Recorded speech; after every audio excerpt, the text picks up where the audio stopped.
Les tableaux qui parlent, une série de podcasts par Francis Rousseau.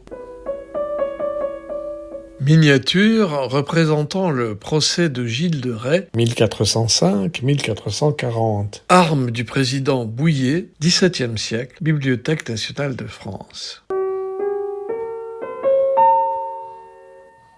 Dès l'âge de 20 ans, celui qui mourut à 35, avec titre de maréchal de France, le plus jeune maréchal de toute l'histoire de France d'ailleurs, fut un héros militaire d'un indicible courage, compagnon d'armes et proche conseiller de Jeanne d'Arc, mais il aurait été aussi infanticide, mangeur de chair crue, prédateur sexuel sanguinaire, qui dépeçait ses victimes alors qu'elles étaient encore vivantes et les regardait lentement agoniser, bref, l'incarnation absolue du mal, un suppôt de Belzébuth débarqué sur terre. Vous avez 3 minutes, au nom du Père, du Fils, du Saint-Esprit, ainsi soit-il. Top. Pardonnez-moi mon père parce que je crois que Satan m'habite.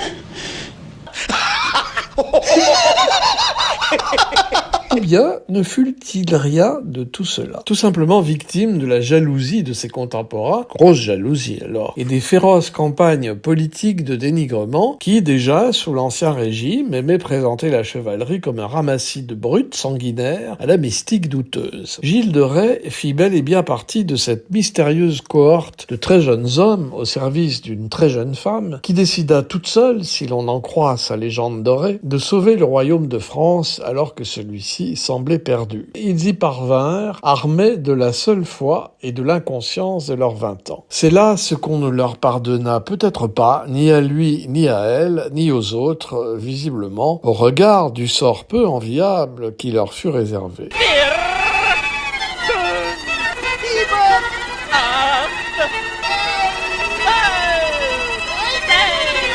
Alors qu'en réalité, Gilles de Rais fut condamné, d'après les actes de son procès, au triple motif de, je cite, rébellion, pacte avec le diable et rapport contre nature, les 18 et 19e siècles en firent à la fois le modèle de ce que sera Barbe-Bleue, doublé d'un monstre pédophile, d'un dévoreur de chair et d'un manipulateur politique. L'histoire a démontré que la calomnie ne fonctionne jamais aussi bien que lorsque le trait est grossier, voire même caricatural. Celle-ci, en tout cas, forgea la légende noire qui persiste toujours envers et contre tout.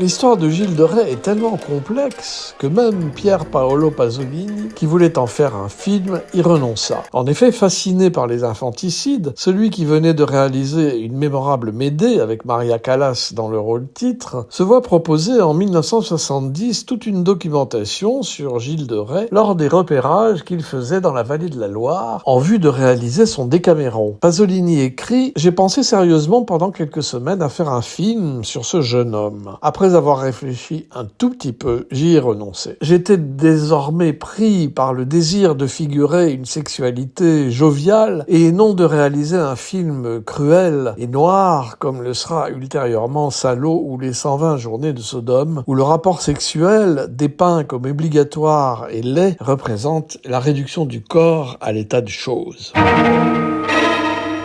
Faut le dire, vous êtes sous une influence néfaste, il faut le dire. Non, je me rappelle plus. J'y crois pas, moi, c'est histoire de ça. Toutes les effigies de Gilles de Rais existantes aujourd'hui sont posthumes et imaginaires, pour ne pas dire fantaisistes. Une gravure censée le représenter a été publiée en 1731 dans les monuments de la monarchie française qui comprennent l'histoire de France avec les figures de chaque règne de Don Bernard de Montfaucon. Légendé Gilles de Laval, cette figure équestre évite de présenter les traits du visage du chevalier qui sont dissimulés par son heaume fermé sur son armure, tandis que son écu et la housse de sa monture arborent de manière visible les armoiries des comtes de Laval et non celles des barons de Rais. Seules 2 miniatures du XVIIe siècle, qui dépeignent respectivement son procès et son exécution, pourraient se rapprocher de la réalité de l'apparence de Gilles de Rais. Il y est représenté imberbe, les cheveux mi-longs et vêtu d'un costume Renaissance assez anachronique. La première miniature orne une copie du procès ecclésiastique ecclésiastique. C'est d'elle qu'est extrait le portrait que l'on voit à l'écran d'un Gilles de Rais au visage presque angélique, rien à voir avec le barbe bleue au regard sombre, peint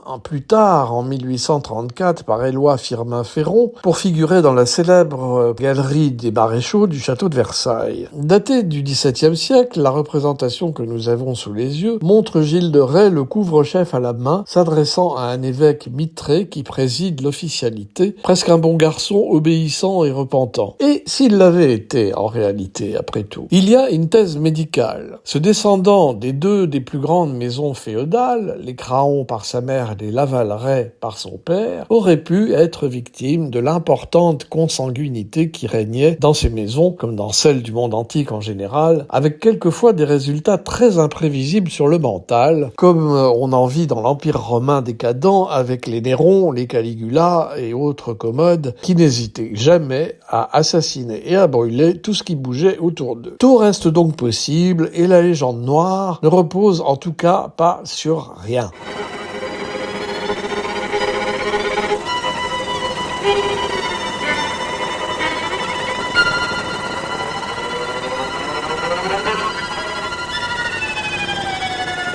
En dehors de son service auprès de Jeanne d'Arc, peu de faits plaident en faveur d'un Gilles de Rais uniquement héroïque. Notamment son train de vie somptuaire, qui ne trouve guère de comparaison que dans celui de certains princes arabes décadents d'aujourd'hui. Ainsi est-il crédité d'avoir traîné à sa suite une véritable cour, composée de plus de 50 individus, parmi lesquels chapelains, enfants de chœur, musiciens, pages et serviteurs. Dédiée aux saints innocents, sa chapelle était, paraît-il, tapissée de draps d'or et de soie. Les ornements, les vases sacrés étaient tous en or, enrichis de moult pierreries précieuses. Il avait aussi un jeu d'orgue qu'il faisait toujours porter devant lui, pour se garantir une arrivée en fanfare en tout lieu.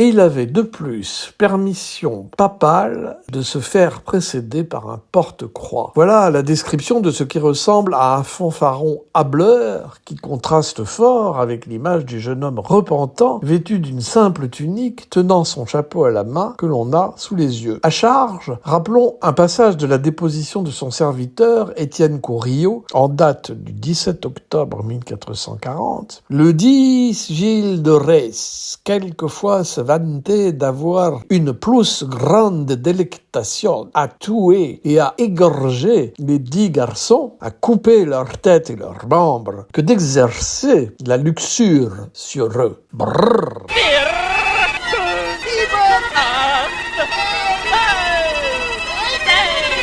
Pendant son procès, Gilles de Rais et ses complices ont tout de même identifié 12 victimes, par viol ou par meurtre, âgées de 7 à 18 ans, et avoué le sacrifice au diable d'un bébé de 6 mois. Que croire alors devant une telle avalanche d'horreur rapportée au visage jovial et serein que l'on voit? Vous avez 3 minutes, au nom du Père, du Fils, du Saint-Esprit, ainsi soit-il. Top. Virgule musicale. Le Miraculé de Jean-Pierre Mocky. Karl-Heinz Stockhausen. Voiture à cordes, hélicoptère. Monteverdi. Orfeo. Thomas Hadès. Dante. L'Enfer.